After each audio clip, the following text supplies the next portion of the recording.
న్యాయం అది మీ సీఎం బట్టి ఉంటుంది. మేము రేవంత్ రెడ్డి గారికి రోజు ప్రొటెస్టుల ద్వారా ఈ సోషల్ మీడియా ద్వారా అన్నిటి ద్వారా మేము మెసేజ్ పంపుతూనే ఉన్నాం. పోస్ట్ కార్డుల ద్వారా కూడా మా యూనివర్సిటీ నుంచి 1000 పోస్ట్ కార్డులు మేము రేవంత్ రెడ్డి ఆఫీస్ పంపించాం. అయినా ఆయన స్పందించలేదు. ఇట్లా ప్రొటెస్టులు చేస్తున్నాం. ఈరోజు ఏమైంది, మేము ఇక్కడ నుంచి హెలిప్యాడ్ టౌతిన్ దగ్గరికి ర్యాలీ చేసినాం. మా స్టూడెంట్స్ అందరం ఎవరితో మా ప్రొఫెసర్స్తో ర్యాలీ చేసినాం. అక్కడ వాళ్ళు ఏం చేశారు, మమ్మల్ని అడ్డుకున్నారు. పోలీసులు అడ్డుకొని ఎందుకు అడ్డుకుంటున్నారు అంటే వాళ్ళు మా తిరిగి మా మీద లాఠీ చార్జీలు చేశారు. ఇదేం ప్రభుత్వం, ఇదేం పోలీసులు చెప్పండి.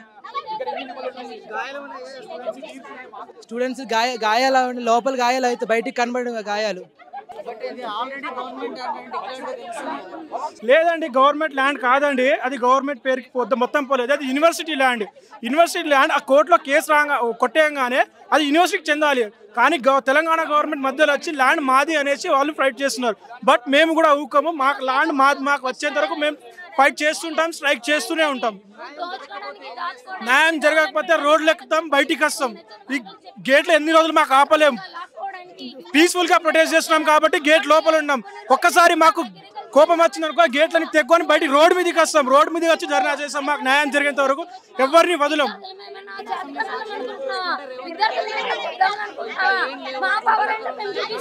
ఇక్కడ గుంట నక్కలు ఇక్కడ కాదండి, కాంగ్రెస్ గవర్నమెంట్ లో గుంట నక్కలు ఉన్నాయి. ఇక్కడ జంతువులు ఉన్నాయి, పసి జంతువులు ఉన్నాయి. అక్కడ గుంట నక్కలు ఉన్నాయి. లేదండి, ఒకసారి మీరు యూనివర్సిటీకి వచ్చి చూడండి. ఇక్కడ ఎంత మంచి వాతావరణం ఉంది. ఇక్కడ వస్తే మనం తిరిగి ఇంటికి వెళ్ళాలని కోవండి. ఇప్పుడు ఎందుకంటే ఎప్పటి నుంచి నడుస్తుంది అంత తెలియదండి. బట్ మాకేందంటే రీసెంట్ గా అక్కడ మాకు జేసీబీస్ వచ్చాయి. జేసీబీస్ రాగానే మేము వెళ్ళడం జరిగింది. అక్కడ ఆపేయడం జరిగింది.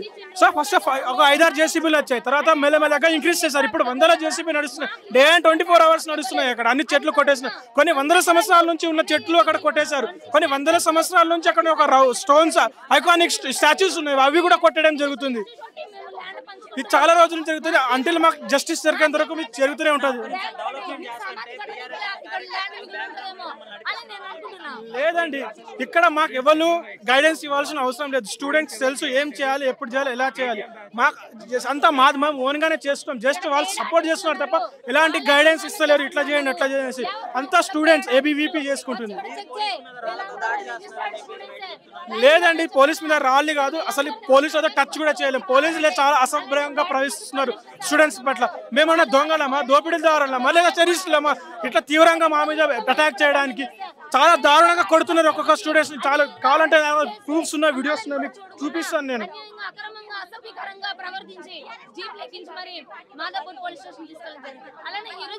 ఇగో చూడండి, ఇలా దారుణంగా కొట్టారు స్టూడెంట్స్ ని.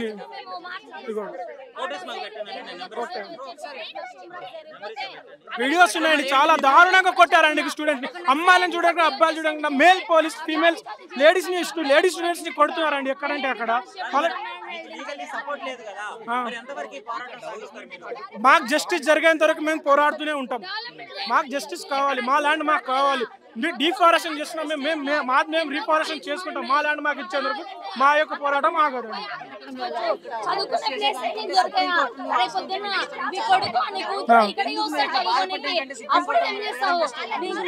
లేదండి, మేము సుప్రీంకోర్టు అన్ని ప్లేసెస్ లో వెళ్తాం, అట్లని కాదండి. జస్ట్ ఇది ఎప్పుడు జరుగుతుంటే ఎప్పుడైతే గవర్నమెంట్ హాఫ్ లో ఉంటుందో, లీవ్ లో ఉంటుందో అప్పుడే ఈ పని జరుగుతున్నాయండి. ఇప్పుడు సండే సాటర్డే హాలిడేస్ ఉంటాయి. ఆ టైంలో వచ్చి చేశారు. అప్పుడు స్టూడెంట్స్ ఏం చేయలేరు. ఏం చేయాలనుకున్నా కాని పని అది. అందుకే కరెక్ట్ ఆ టైం చూసి వాళ్ళు చేశారు. అందుకే మేము ప్రొటెస్ట్ చేస్తున్నామండి. చాలా దారుణంగా స్టూడెంట్ జరుగుతుంది. మన దేశాలందరూ మనం యూనిటీ అయితే 100% మాకు న్యాయం జరుగుతుంది. న్యాయం మాకు జరుగుతుంది అంతే. న్యాయం మాకు జరిగితే జంతువులకు న్యాయం జరుగుతుంది. చాలా చాలా చాలా వాటి ప్రాణాలని తెగించి ఆ జేసీబీ నుంచి బతికి మా హాస్టల్ వైపు వచ్చి అక్కడ దాక్కుంటున్నాయి. అవి ప్రాణాల కోసం తెగిస్తున్నాయి. అవి వాటి కోసం మేము ఎంతవరకైనా దూరమైనా వెళ్తాం.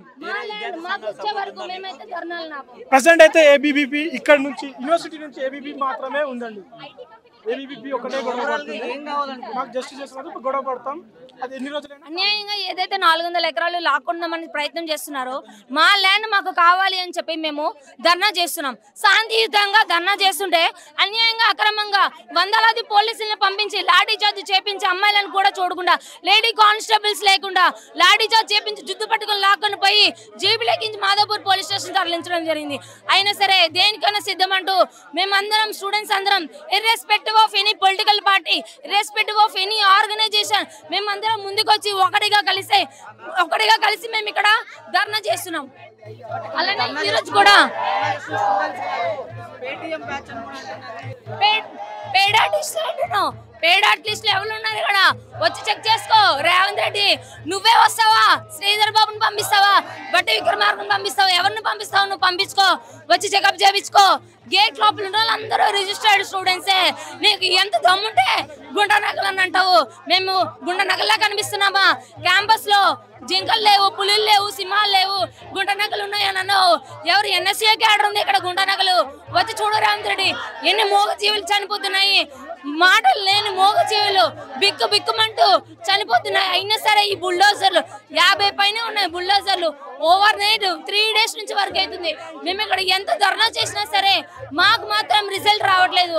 అందుకనే నేను రిక్వెస్ట్ చేస్తున్నా, బయట నుంచి ఇంకా అక్కడ వర్క్ అవుతుంది. ఇప్పుడే మేము అక్కడ నుంచి మార్చి చేసుకుంటూ వచ్చాము. టీచర్స్ వాళ్ళని పోలీస్ వాళ్ళని రిక్వెస్ట్ చేస్తే టీచర్స్ని అలౌ చేశారు. టీచర్స్ ల్యాండ్ విజిటింగ్ చేసి వచ్చి వాళ్ళ ఒపీనియన్ షేర్ చేసుకున్నారు. Still work is going on. నేను ఒకే ఒక రిక్వెస్ట్ చేస్తున్నా, బయట నుంచి ఎవరైతే సపోర్టర్స్ ఆల్రెడీ చూపిద్దాం అనుకుంటారో మీ ప్రయత్నం కూడా మీరు చేయండి. మా ధర్నాలు కూడా మేము చేస్తాం, మా ప్రయత్నం కూడా మేము చేస్తాం. న్యాయం జరిగేది మాకే, ఎందుకంటే ఆ ల్యాండ్ మాది కాబట్టి మాకు న్యాయం కావాలని మేము పోరాడుతున్నాం. Government land ఏడైతుందండి? 2,300 ఎకరాలు ఇందిరమ్మ రాజ్యంలో వచ్చింది. అదే ఇందిరమ్మ రాజ్యంలో రేవంత్ రెడ్డి అన్యాయంగా అక్రమంగా ల్యాండ్ లాక్కుంటున్నాడు. 400 ఎకరాలు ఏదైతే ఉందో మేము ఐఎంజీ బరదకి ఇచ్చినాం. కంపెన్సేషన్ 597 ఎకరాలు ఇవ్వాలి, కానీ వాళ్ళు 397 ఎకరాలు ఇచ్చారు. దాదాపు 140 ఎకరాల అగ్రిమెంట్ ప్రకారం మాకు ఇవ్వలేదు. అది కాకుండా 100 ఎకరాలు ఎన్ఐఏబికి, ఒక 160 ఎకరాలు టీఫారీకి, ఇలా అందరికి ఇచ్చుకుంటూ పోతే మాకు ఎక్కడ ల్యాండ్ ఉంటుంది? అది మా ల్యాండ్. హైకోర్టు నుంచి ఏదైతే ఆర్డర్ వచ్చిందో, రిటర్న్ వచ్చిన ల్యాండ్ 400 ఎకరాస్ ఏదైతే హైకోర్టు నుంచి రిటర్న్ వచ్చిందో అది మాదైతుంది. అప్పు ఎవడిస్తారో వాళ్ళకే కదా వచ్చేది, మళ్ళీ రిటర్న్ ఇచ్చేది. అది మా ల్యాండ్. అన్యాయంగా లాక్కున్నదే కాకుండా మళ్ళీ మమ్మల్ని పేడ్ ఆర్టిస్టులు అంటావా? మేము లీగల్ గా కూడా పోతున్నాము. చాలా మంది ఎడ్యుకేషన్ మినిస్టర్ని కూడా ఈరోజు ఏబీపీ కార్యకర్తలు కొంతమంది పోయి కలిసారు ఢిల్లీలో. వాళ్ళ ప్రయత్నం కూడా చేస్తున్నారు. చాలా మంది పొలిటీషియన్స్ కూడా యూనియన్ మినిస్టర్ని కలిసి మాట్లాడడం జరిగింది. వాళ్ళ ప్రయత్నం కూడా వాళ్ళు చేస్తున్నారు. ఇక్కడ నుంచి అలుమినిగా పోయిన వాళ్ళు శ్రీధర్ బాబు, బట్టి విక్రమార్క ఎవరైతే ఉన్నారో వాళ్ళు చేతకాని కుక్కల్లాగా ఉన్నారే తప్ప వాళ్ళు తప్ప మిగిలిన వాళ్ళందరూ సపోర్ట్ చేసి వాళ్ళ సోడాలిటీని చూపించి మాకు మాత్రం సపోర్ట్ చేస్తున్నారు. మాకు న్యాయం జరిగినంత వరకు ఎన్ని రోజులైనా మేము ఆలోచించాం. ఈడనే కూర్చుంటాం, కావాలంటే తిన్ని మానసైనా మేము కూర్చుంటాం. అంతేగాని మా ల్యాండ్ అక్రమంగా లాక్కుంటే మాత్రం మేము ఊరుకోం. డిఫారెస్టేషన్ చేసి నీకు నచ్చినంత ల్యాండ్ నువ్వు లాక్కొని పోయి మూగజీవుల ప్రాణాలను తీసి గుండనకలు ఉన్నాయని చెప్పి నీకు నచ్చినట్టు కోతలు కూనికి నీకు ఎవడు హక్కు ఇచ్చాడు? రేవంత్ రెడ్డి నీకు భూమి లాక్కు నీకు ఎవడు హక్కు ఇచ్చాడు? ఎడ్యుకేషన్ ఇన్స్టిట్యూషన్ కి ల్యాండ్ ఇచ్చింది ఇందిరమ్మ గాంధీ. అయినా సరే నువ్వు అన్యాయంగా లాక్కుంటున్నావు. మేమైతే వదిలేదు లేదు. మా ల్యాండ్ మాకు వచ్చినంత వరకు, వీలైతే సుప్రీంకోర్టు వరకు కూడా మేము పోతాం. లోపలికి వెళ్ళారని చెప్తున్నారు కదా, లోపల ఏం జరుగుతుంది అసలు? జేసీబీలు ఎలా చేస్తున్నాయి వర్క్? అయితే ఫస్ట్ ఆఫ్ ఆల్ ఏంటంటే నేను స్టూడెంట్ అయితే కాదు బ్రో. నేను ఇన్స్టాగ్రామ్లో వీడియోలు చూసి నాకు అది చూడంగానే నాకు మస్తు బాగా అనిపించింది. ఇంకోటి అంటే చాలా కోపం వచ్చింది అనమాట. సో మనకి ఏంటంటే నాయకుడు ఎలా ఉండాలంటే జనాన్ని, అటు ప్రకృతిని, ఇటు ధర్మాన్ని కాపాడేవాడు కావాలి. కానీ మనోడు ఏంది భయ్, అమ్మ వస్తున్నాడు అటు హైడ్రా అని చెప్పి, సరే హైడ్రా కూల్చేసి మంచిగా చేసినాం అనుకుంటే ఇటు మళ్ళీ పర్యావరణాన్ని మొత్తం నాశనం చేసి, ఇటు జీవం చేసి ఆ జీవులను చంపేసి అసలు నేను ఇక్కడ ఎవడు చేయమన్నాడు, అసలు నువ్వు ఏం పడుతున్నావు అర్థమైతే లేదు. అయితే ఇంకోటి ఏంటంటే లోపలికి వెళ్ళి నేను చూసిన వరకు నాకు దాదాపుగా అయితే ఒక 2-3 ఎకరాల వరకు నేను చూసిన అనమాట. అంటే ఒక కొండ ఉందన్నమాట, కొండ మీకు ఎక్కువ చూసేసరికి మొత్తం కంప్లీట్గా ఎన్ని ఉన్నాయన్న మొత్తం జేసీబీలు? నేను చూసిన మనకైతే జేసీబీలు ఒక 18 వరకు కనిపించినాయి బ్రో. కౌంట్ చేసిన 18 వరకు కనిపించినాయి. కానీ కెమెరా కొంతవరకు వీడియోలు తీసినా, మరి ఇంకా అన్ని వీడియోలు తీయలేమాట. ఎందుకంటే చాలామంది పోలీసులు ఉన్నారు, ఇట్లా కెమెరా పట్టుకుంటే మాత్రం చూసానమాట. నేను కూడా చెప్తున్నా భయ్యా రేవంత్ అన్న అయితే నేను వెళ్ళినమాట కదా ఉన్నాయి మీ దగ్గర వీడియోలు ఉన్నాయి ఇప్పుడు ఒక్కసారి మీకు చూపిస్తాను మీకు వీడియోలు. సో నేను కూడా ఏంటంటే నాకు ఈ పర్యావరణాన్ని కాపాడాలి అని నాకు కూడా ఉంటుంది. ఇక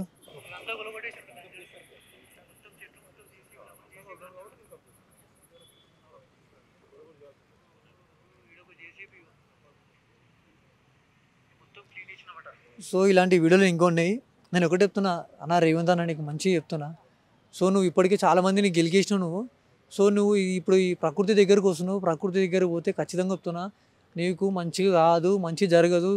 నేను ఒకటి చెప్తున్నా సప్పుడికి ఇప్పటికైనా మంచిగా మూసుకొని ఈ ఆపుతున్న ఘోరాలను ఆపేసి, లేదంటావా కాంగ్రెస్ పార్టీకి పుట్టగతులు ఉండేని చెప్తున్నా.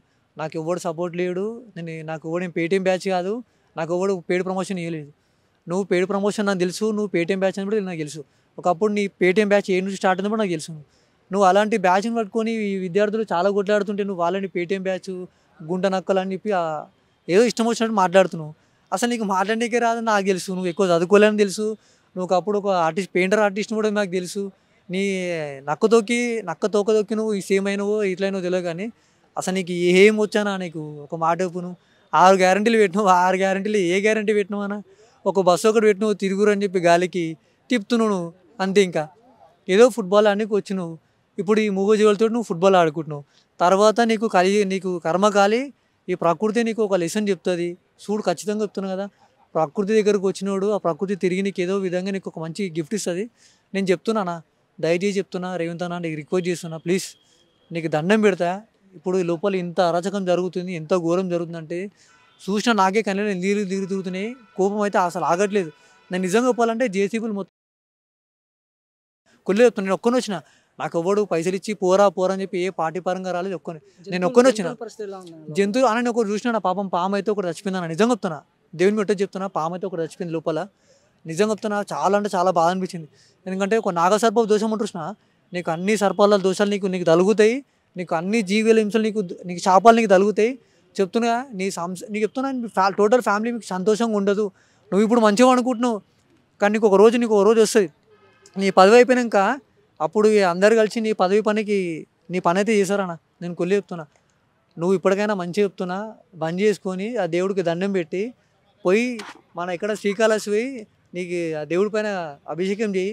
ఆ నాగదేవత గుడికి పో, అమ్మ తల్లిని చేసిన తప్పు అయిందని చెప్పి నువ్వు ఇప్పటికైనా మానుకున్నావు అనుకో, అయిపోతుంది. సో ఇన్స్టాగ్రామ్లో మనము జింకలు నెమళ్ళు అరుపులు కూడా చూసినాం. మీరు వెళ్ళినప్పుడు అక్కడ లోపల నెమళ్ళు కానీ జింకలు కానీ ఏం కనిపించలేదు. అంటే నేను అందరూ లోపల పోలేనా, పోయేసరికి మన పోలీసులు ఉన్నారు కదా చాలామందికి ఆపేస్తారు. సో సరే నాకు ఒకటి అర్థమైతే లేదు. నువ్వు లీగల్ అంటున్నావు కదా, సో నువ్వు ఇల్లీగల్ ఎందుకు అంత మధ్యరాత్రి అందరు ఆర్డర్స్ ఉన్నప్పుడు నువ్వు దొంగతనంగా ఎందుకు వచ్చి జేసీబీ లోపల పంపించినావు? చెప్పాను ఒకటి, దొంగతనంగా జేసీబీలు ఎట్లా పోయినాయి? వీళ్ళందరూ స్టూడెంట్స్ అందరూ ఉగాదికి రంజాన్కి అందరూ బయట పోతారని చెప్పి తెలివితోటి నువ్వు లోపల తీసుకొచ్చినావు అందరినీ. జేసీబీలు 40 జేసీబీలు తీసుకొని వచ్చినావు. ఆ నెమిలీలు ఆ పిసుకలు అవన్నీ అరుస్తుంటే ఎంత బాధ అనిపిస్తుంది పలానా. నిజంగా చెప్తున్నా, నీకు మాత్రం ఖచ్చితంగా చెప్తున్నా, నీ పదవి తొందరలోనే ఊడిపోతుంది. ఇది ఖాయం చెప్తున్నది. దీన్ని ఆపాలంటే ఒకనే పవన్ కళ్యాణ్ రావాలి. సో ఇది మాత్రం నిజంగా చెప్తున్నా సార్, పవన్ కళ్యాణ్ సార్ మీరు వచ్చి దీన్ని అడ్డుకోవాలి అన్న ఒక చెప్పాలి. నేను కూడా ఏం చూడలేదు, మనకి తెలియదు. నాకు గెలిచిందని చెప్తున్నా. నేను లోపల పోయినా, నేను స్టూడెంట్ అయితే కాదు, నేను లోపల పోయి చూసినా, నాకు బాధ అనిపించింది. నేను ఒక భారతీయ పౌరుడిగా నేను లోపలికి పోయి చూసిన. ఎందుకంటే అన్న నాకు ఏ సపోర్ట్ లేదు, నేను ఏ పొలిటికల్ బ్యాక్గ్రౌండ్ లేదు, నాకు ఏ సపోర్ట్ లేదు. అసలు నేను చెప్తున్నా, నేను ఒక మిడిల్ క్లాస్ అబ్బాయిని. ఎందుకంటే నేను చూద్దాం లోపల ఇంతగానో ఘోరం జరుగుతుంది కదా అని చెప్పి నేను శూన్యకి వచ్చిన. కానీ లోపల చూసరికి ఎన్నో మూగజీవాల్ని చాలా హింస పెట్టి చనిపోతున్నాయి. వాటిని చంపి భయ ఎదుగుదామని చూస్తుంది, కానీ అది జరిగే పని కాదు. నీకు ఈ 2025 నీకు లాస్ట్ అనమాట. తర్వాత నీకు అసలు ఏ ఛాన్స్ నీకు రాదు. ఇదే నా మాట, ఇదే నా శాపం అనుకో. ఇప్పటికైనా బంద్ చేసుకొని మంచిగా ఉండు, ధర్మంతో నడువు, ధర్మంని నిలబెట్టుకుని నడువు. నీకు కూడా 10 కాలాల పాటు నీకు ఒక మంచి రోజులు ఉంటాయి. నువ్వు ధర్మాన్ని దొక్కేస్తా, మొత్తం నేచర్ని దొక్కేస్తా, మొత్తం అడ్డదారికి పోతుంటే మాత్రం నీకు పుట్టగతులు ఉండేవి. జై హింద్, జై భారత్, ధర్మో రక్షిత.